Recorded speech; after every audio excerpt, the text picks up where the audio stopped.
Oke, Assalamualaikum warahmatullahi wabarakatuh. Waalaikumsalam Waalaikumsalam Waalaikumsalam warahmatullahi warahmatullahi warahmatullahi wabarakatuh. wabarakatuh. wabarakatuh. Aduh, ini anak-anak ibu yang cantik dan ganteng masih semangat kan ya? Karena kita sudah Semangat pelajaran dong, Bu. terakhir nih, kimianya Semangat, Bu. pelajaran terakhir. Semangat, Bu. Jadi ibu harap kalian masih semangat ya. Oke, Ketemu yang lebih cantik, semangat lah. Masih harus jam terakhir. anak ibu yang ganteng ini juga ya. Harus semangat pokoknya. Oke, eh, sebelum kita memulai pembelajaran, ibu ingin bertanya hari ini ada yang tidak masuk? Mana sekretaris cantik ibu? Nirma? Saya lihat semuanya masuk, Bu, aman. Oke, masuk ya semuanya. Oke, bagaimana semua sudah siap ya? Siap, Bu. Siap, Siap. Iya, Ibu. Siap. Ibu share screen dulu ya sebentar ya, Nak. Kali ini kita akan mempelajari tentang gaya antar molekul. Nah, sebelumnya Ibu ingin menjelaskan dulu kompetensi dasar dalam materi ini. Yang pertama, pada kompetensi dasar 3.7 menghubungkan interaksi antar ion, atom, dan molekul dengan sifat fisika zat. Lalu pada kompetensi dasar 4.7-nya menerapkan prinsip interaksi antar ion, atom, dan juga molekul dalam menjelaskan sifat fisik zat di sekitarnya. Di sini ada IPK atau indikator pencapaian kompetensi nih yang harus kalian capai dalam pembelajaran kali ini. Yang pertama ada menganalisis jenis-jenis interaksi antar ion, atom, dan molekul. Lalu yang kedua ada membedakan jenis-jenis interaksi antar ion, atom, dan molekul. Lalu selanjutnya ada kalian ini harus bisa menghubungkan interaksi antar ion, atom, dan molekul dengan sifat zatnya. Lalu selanjutnya tujuan pembelajaran kita kali ini yang Ibu harapkan adalah peserta didik mampu menganalisis jenis-jenis interaksi antar ion, atom, dan molekul. Lalu peserta didik mampu membedakan jenis-jenis interaksi antar ion, atom, dan molekul. Peserta didik mampu menghubungkan interaksi antar ion, atom, dan molekul dengan sifat zat. Lalu peserta didik dapat menerapkan prinsip interaksi antar ion, atom, dan molekul dalam menjelaskan sifat-sifat fisik zat di sekitarnya. Peserta didik juga dapat mampu mempresentasikan prinsip interaksi antar ion, atom, dan molekul dalam menjelaskan sifat-sifat fisik zat di sekitarnya. Ingat ya, Nak, kita selama proses pembelajaran ada aturannya, jadi tidak boleh semena-mena.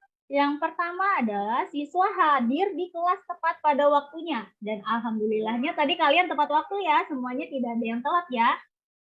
Oke, lalu yang kedua, siswa harus berpakaian seragam sesuai ketentuan pakaian seragam di sekolah. Coba diperiksa, seragam kalian sudah rapi belum? Sudah, Bu. Sudah, Bu. Sudah ya? Baik. Lalu siswa harus bersikap sopan santun dan saling menghargai. Jadi tidak boleh ya kalau misalnya ada temennya yang lagi menanggapi atau lagi temennya bertanya, kalian jangan iseng. Misalnya kalian berisik atau ngobrol dengan teman sebangkunya, tidak boleh ya, Nak ya. Siswa hanya diperbolehkan menggunakan handphone untuk proses pembelajaran. Ingat, jangan yang cowok-cowok nih malah buka Mobile Legends. Ibu lagi menjelaskan, kamu malah nanti main Mobile Legends. Tidak boleh ya. Jadi gunakan HP sesuai pada proses pembelajaran. Ujang tuh, Bu, mainan mulu. Apaan, Bu? Ujang Buka kan? apa, Bu, yang cowok, Bu? Mobile Legends biasanya. Yang cewek juga nih, jangan Instagram sama TikTok ya yang malah dibuka ya. Ya, Ibu. Ibu aja suka main Mobile Legends kan? Ayo. Itu kan di Saya luar udah resign, Bu, pembelajaran ya, Nak. kebanyakan kalah, Bu. Oke, lanjut dulu ya. Siswa tidak diperkenankan untuk tidur dan makan selama proses pembelajaran. Jadi ingat, tidak boleh tidur, tidak boleh makan. Lalu siswa wajib aktif selama proses pembelajaran. Ibu percaya anak-anak ibu yang cantik dan ganteng ini pasti sangat baik. Tidak mungkin melanggar aturan proses pembelajaran. Materi dari sebelumnya kita sedikit mereview ya, karena sebelum kita belajar tentang gaya antar molekul, kalian itu harus ingat, apa itu ikatan kovalen? Ayo, siapa yang bisa jawab? Saya, Bu. Mungkin Saya boleh Nesya. jawab nggak, Bu? Baik, Nesya. Silakan, Nesya. Apa itu ikatan kovalen, Nesya? Jadi yang saya ingat itu kalau nggak salah, ikatan kovalen adalah ikatan yang terjadi Karena adanya pemakaian bersama pasangan elektron dari masing-masing atom. Betul ya, Bu? Pintar sekali anak ibu, pintar. Lalu apa contohnya kira-kira Nesya dalam kehidupan sehari-hari? Contohnya itu air H2O. Air, pintar. Nah, kalau misalnya dari kemarin materi yang kepolaran senyawa, kira-kira H2O itu termasuk kovalen polar atau non-polar, Nesya? Kovalen polar dong, Bu. Polar, pintar. Kenapa? Karena adanya pasangan elektron bebas. Bebas. Makanya dia termasuk kovalen polar. Oke, baik. Selanjutnya, Ibu sudah memberikan nih link pretest. Ya, dengan kodenya. Ibu sudah berikan linknya ini ada di GCR, jadi mohon untuk dikerjakan ya, Nak ya. Wah, ternyata yang tertinggi adalah Kansa. Ya, masih jelek ternyata. Masih jelek Waduh, ternyata. bener dua doang tengah-tengah. saya. Enggak, saya Bener 3 doang. Bener 3, Bu. Bener 3 Dua, doang. tidak apa ya, Nak. Iya, tinggal TR, nggak ada nama saya. Tenang saja, sedikit kemajuan setiap hari di dalam dirimu menambah sesuatu hingga hasil yang besar. Jadi tidak boleh berkecil hati. Baik? Oke, lanjut ya. Nah, sekarang kita sudah memasuki ke materi tentang gaya antar molekul. Jadi Ibu ingin kalian menonton videonya dulu. Dalam permasalahan ini adalah, ini mengapa batu es pada teh manis itu tidak tenggelam? Tadi kan di video ya, terlihat kan? Kenapa sih es batunya itu tidak tenggelam? Sedangkan kalau coklat, jika dimasukkan ke dalam coklat yang sudah meleleh, dia tetap tenggelam gitu. Pasti ada perbedaannya. Nah, kira-kira ada hal apa yang mempengaruhi hal tersebut? Nah, Ibu ingin kalian mendiskusikan tentang permasalahan ini. LKPD-nya sudah Ibu berikan ya di link GCR, jadi silakan kalian buka untuk LKPD-nya. Nah, ada pembagian kelompok diskusi. Sudah jelas ya kelompoknya, kemarin kita kan sudah memilih. Oke, sekarang silakan duduk sesuai dengan kelompok masing-masing. Kita harus melakukan diskusi sesuai dengan kelompoknya. Kelompok 1 dengan kelompok 1, kelompok 2 dengan kelompok 2, kelompok 3 dengan kelompok 3. Jangan malah ujang nanti ke kelompok 1. Ya, jangan ya. Atau mungkin nanti kelompok 1 nyontek ke kelompok 2. Tidak boleh. Bu, kayaknya saya bakal Silakan. nyontek ke kelompok 1 deh, Bu. Jangan, Kalau Mas. mau nyontek jangan bilang-bilang Ujang. Intinya namanya sekarang diskusi. percaya sama diri sendiri. Kan sumbernya sudah Ibu berikan dari modul, dari video pembelajaran, atau mungkin nanti kalian mau melihat dari sumber internet yang lainnya boleh, silahkan. Ibu membebaskan ya. Oke, silakan sekarang diskusikan sesuai dengan kelompoknya. Ibu beri waktu 5 menit. Bagaimana, Nak? Sudah sampai mana tahapnya? Sudah menemukan ya jawabannya? Sudah, Ibu, sudah. Sudah, Sudah Bu. ya. Kelompok 2 aman, Bu. Kelompok 2 aman. Baik, kelompok 1 dan kelompok 3 bagaimana ini? Apa kabar? Siap, Bu. Aman, Bu. Aman. Aman. Nggak ada kendala ya? Saya sebagai Aman, lancar, Iya, saya sebagai terkendali. ketua, Bu, udah Oke. Siap. menjalankan tugasnya dengan baik, Bu. Lanjut ya. Dari hasil diskusi nih, kira-kira siapa yang berani untuk mempresentasikan hasil diskusinya? Ayo, kelompoknya siapa yang berani? Kelompok 2. Kelompok 2. Pintar, boleh ya, silakan kelompok 2. Dimulai. Langsung aja nih, Bu. Langsung aja boleh. Oke. Pembukaan dulu juga tidak apa-apa, nanti perkenalkan teman-temannya siapa, lalu baru dimulai. Ya, selamat pagi teman-teman. Kami kelompok 2 akan mempresentasikan hasil kami ya. Di sini ada saya, Nirma, ada Fajar, ada Wulan, dan ada Agni. Nanti saya akan menjelaskan tentang fenomena es mengapung, Fajar tentang definisi gaya antar molekul, dan Wulan yang jenis-jenis gaya antar molekul, serta Agni memberi kesimpulan. Nah, akan saya mulai. Dari LKPD yang sudah diberikan tadi, kami menanggapi bahwa kenapa sih es batu itu mengapung di dalam air? Padahal kan sebenarnya sama ya, sama-sama air gitu. Es batu itu kan terbuat dari air, sedangkan air ya air gitu kan. Nah, kalau kita ngomongin hal tersebut, kita juga bisa melihat dari sisi fisikanya ya, tentang masanya. Tapi karena kita lagi belajar kimia, maka saya akan menjelaskan secara kimia. Jadi kalau air itu sama es batu memang sama-sama punya ikatan hidrogen. Tapi kalau air, kan kalau benda cair itu kan molekulnya bebas bergerak ya. Maksudnya bisa bergerak, tapi kalau benda padat kan enggak. Nah, jadi itu yang menyebabkan. Jadi ikatan hidrogen pada air itu masih bisa bergerak, tapi kalau pada es batu dia udah kayak membentuk kristal gitu, jadi dia nggak bisa bergerak lagi, jadi dia lebih kuat, jadi dia bisa mengapung di air. Silahkan dilanjutkan, Fajar. Oke, Bu Lydia, berkaitan yang kedua, saya mau presentasikan terkait definisi gaya antar molekul dan gaya antar molekul. Nah, untuk gaya antar molekul itu, karena dia antar molekul, jadi ya gaya yang terjadi atau gaya tarik-menarik yang terjadi antar molekul yang berdekatan. Kalau intramolekul, intra itu kan kayak di dalam, Bu. Jadi kami menyimpulkan bahwa gaya intramolekul adalah gaya yang mengikat atom-atom di dalam molekulnya atau gaya yang terjadi antar atom dalam molekulnya. Kayak gitu. Mungkin selanjutnya akan dilanjutkan lagi oleh Bu Wulan. Ya, terima kasih Fajar. Saya akan menjelaskan tentang apa saja sih jenis-jenis gaya antar molekul. Jadi, gaya antar molekul itu dibagi dua, teman-teman. Ada yang gaya van der Waals, ada yang ikatan hidrogen.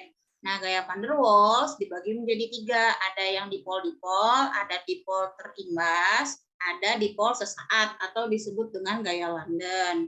Kalau dipol-dipol itu berarti ikatannya antara kovalen polar dengan kovalen polar. Kalau dipol terimbas berarti kovalen polar dengan kovalen nonpolar. Sedangkan kalau sesaat berarti dua-duanya nonpolar. Nah, sedangkan kalau ikatan hidrogen itu kan antar atom hidrogennya sama atom-atom yang punya keelektronegatifan yang tinggi, teman-teman. Seperti ada pada unsur F, O, dan N. Nah, selanjutnya akan dijelaskan oleh Agni. Ya, baik, Wulan. Terima kasih. Jadi di sini saya akan menjelaskan kenapa es batunya tidak tenggelam saat dimasukkan ke dalam air.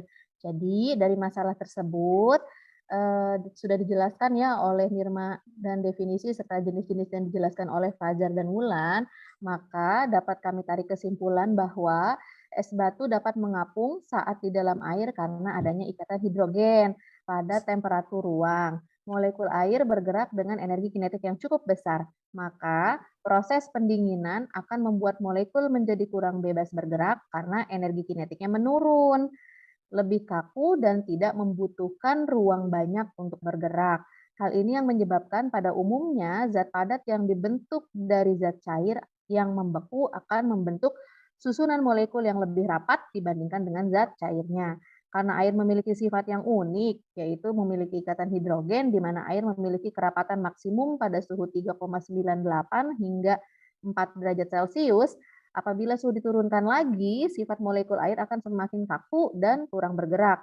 Namun, ikatan hidrogennya akan semakin kuat dan panjang. Maka, pada proses pembekuan molekul air akan semakin renggang sehingga kerapatannya berkurang. Oleh karena itu, densitas es lebih rendah dibandingkan dengan densitas air, sehingga es batu akan mengapung jika dicelupkan ke dalam air. Begitu, Ibu. Terima kasih. Baik, beri aplaus dulu untuk kelompok 2 ya. Sangat baik jawabannya. Ibu saja sampai terharu mendengarnya ya. Karena memang apa yang dijelaskan oleh Nirma, Agni, Wulan, dan Fajar memang itu sangat benar ya. Kalau misalnya gaya antar molekul itu yang terjadi antara molekul dengan molekul, sedangkan intramolekulnya itu gaya yang terjadi antara atom dengan atom pada molekulnya gitu. Nah, untuk gaya van der Waals ini benar apa kata Wulan. Kalau gaya dipol-dipol atau dipol permanen itu terjadi antara kovalen polar dengan kovalen polar. Ini kita analogikan aja ya. Misalnya nih, kovalen polar itu anak nakal, sedangkan kovalen nonpolar itu adalah anak yang pendiam. Nah, untuk gaya dipol-dipol ini, karena terjadinya antara ikatan kovalen polar dengan kovalen polar, berarti kan terjadinya ada terjadinya gaya antara anak nakal dengan anak nakal. Pasti tidak akan selesai kan? Nah, dilogikan saja seperti itu. Nah, kalau misalnya gaya dipol terimbas, berarti kan terjadi antara kovalen polar dengan kovalen non-polar. Jadi kalau misalnya anak nakal ditemukan dengan anak yang pendiam, pasti kan ada pengaruh, bisa yang anak nakal menjadi anak pendiam atau yang anak pendiam menjadi nakal seperti itu. Jadi masih goyah lah istilahnya gayanya. Namun kalau gaya dipol sesaat ini kita analogikan misalnya karena terjadinya itu kovalen antara nonpolar dengan kovalen nonpolar. Berarti kan pendiam ketemu dengan pendiam. Ya udah, mereka diem aja. Jadinya gayanya itu sangat lemah untuk gaya dipol sesaat. Nah, untuk es yang mengapung tadi itu benar, sangat benar apa yang dijelaskan oleh Nirma dan juga Agni. Karena adanya ikatan hidrogen. Pada suhu ruangan itu molekul air bergerak dengan energi kinetik yang cukup besar. Namun, saat proses pendinginan, molekul air akan kurang bebas bergerak karena energi kinetiknya itu semakin menurun. Maka molekul airnya itu akan lebih kaku dan tidak perlu banyak ruang untuk bergerak gitu. Maka jika suhu diturunkan lagi, sifat dari molekul airnya itu akan semakin kaku dan sulit untuk bergerak. Namun ikatan hidrogennya itu akan semakin kuat. Dan benar apa kata Agni bahwa densitas es itu akan lebih kecil daripada densitas air sehingga es batu itu akan mengapung. Oke, sampai di sini ada yang ingin bertanya dengan kelompok 2? Ada Bu, saya Bu ingin Oke, bertanya. Yuda, silakan Yuda. Mau nanya apa Yuda? Iya Bu, saya nanya ke kelompok 2. Bu, mereka mah pada pinter-pinter semua ini Bu. Jadi apa-apa, saya mau bertanya kepada kelompok 2. Berikan contoh dari dipol permanen, dipol terinduksi, dan dipol sesaat ya kelompok 2. Terima kasih kelompok 2. Baik, siapa yang mau jawab? Ayo Bu, saya Oke, yang silakan jawab. Wulan. Ya, Silakan, baik. Wulan. Ya, saya jawab pertanyaan Yuda ya, Bu. Jadi tadi Yuda Ya. nanya contohnya gaya dipol-dipol atau dipol permanen apa. Tadi kan dipol-dipol itu kan antara kovalen polar dengan kovalen polar. Contohnya misalnya asam klorida atau HCl berikatan dengan HCl, Yuda, kalau yang dipol permanen. Terus kalau misalnya yang dipol terinduksi atau terimbas, kan itu kovalen polar sama non-polar ya. Contohnya misalnya CH4 sama PCl3. CH4-nya kan non-polar, PCl3-nya kan dia polar. Terus kalau gaya dipol sesaat atau gaya London, contohnya itu adalah yang non-polar, dua-duanya non-polar. Contohnya misalnya Cl2 dengan Cl2. Seperti itu, Yuda. Jelas nggak, Yuda? Jelas, dan terima kasih atas Oke, baik. penjelasannya untuk kelompok 2. Terima Oke, kasih, berarti Ibu. sudah siap, Wulan. Terima kasih banyak ya sudah membantu Ibu untuk menjawab pertanyaannya Yuda. Jadi yang dijelaskan oleh Wulan itu sudah benar ya, Nak ya. Oke, sekarang kita lanjutkan dari pelajaran kita hari ini. Apa yang dapat kalian simpulkan? Ayo, siapa yang berani untuk menyimpulkan? Saya Bu, boleh nggak Bu? Saya ngomong Boleh soal sekali, Yohana. Silakan, Ya. Yohana. yang pertama, kesimpulannya, gaya antar molekul adalah gaya yang terjadi di antara molekul-molekul. Yang kedua, gaya intramolekul adalah gaya yang mengikat atom-atom dalam molekul. Yang ketiga, jenis-jenis gaya antar molekul ada dua, yaitu gaya van der Waals dan ikatan hidrogen. Kemudian yang selanjutnya, gaya van der Waals ada tiga, yaitu gaya dipol-dipol atau dipol permanen, gaya dipol terimbas atau terinduksi, gaya dipol sesaat atau gaya London. Dan yang terakhir, ikatan hidrogen adalah ikatan yang terjadi antara atom H dengan atom yang lebih elektronegatif, seperti H dengan O, H dengan F, atau H dengan N. Seperti itu, Ibu. Kalau ada yang kurang, mungkin bisa ditambahin. Tidak, jawaban Yohana sudah sangat baik. Terima kasih Yohana sudah membantu Ibu untuk menyimpulkan pelajaran kita hari ini ya. Simpulannya tadi sudah dibacakan ya sama Yohana. Jadi ada trik asyiknya nih untuk pelajaran kita kali ini. Kalian harus ingat bahwa makin besar molekul relatif suatu senyawa, maka gaya van der Waals makin kuat. Jika gaya van der Waals kita semakin kuat, maka titik didih akan semakin tinggi. Jika titik didihnya semakin tinggi, maka tekanan uapnya akan semakin kecil. Namun, untuk ikatan hidrogen, titik didih ikatan hidrogen itu tetap yang lebih tinggi dibandingkan dengan gaya van der Waals, walaupun molekul relatifnya lebih kecil. Nah, contoh dari ikatan hidrogen yang seperti Yohana bilang, H itu dapat berikatan dengan F, H itu dapat berikatan dengan O, maupun H itu dapat berikatan dengan N. Nah, misalnya contoh dari ikatannya adalah kalau ikatan Kalau ikatan van der Waals-nya adalah HCl, ikatan hidrogennya adalah HF, maka HF itu titik didihnya akan lebih tinggi daripada yang HCl. Oke, sampai sini bagaimana nih reaksi kalian terhadap pembelajaran hari ini? Mau yang love-love atau yang matanya setengah itu? Atau kaget atau nangis? Lope, Bu. Yang lope-lope, Bu. Kacamata Bu, yang kacamata. Oh, yang kacamata. Saya yang Betul ya? Saya yang sebelah kacamata, Bu. Sebelah kacamata. Baik. Ibu terima. Ujang ngasih yang love, Bu, buat Ibu. Oke, Ujang, Ibu terima love-nya ya. Oke.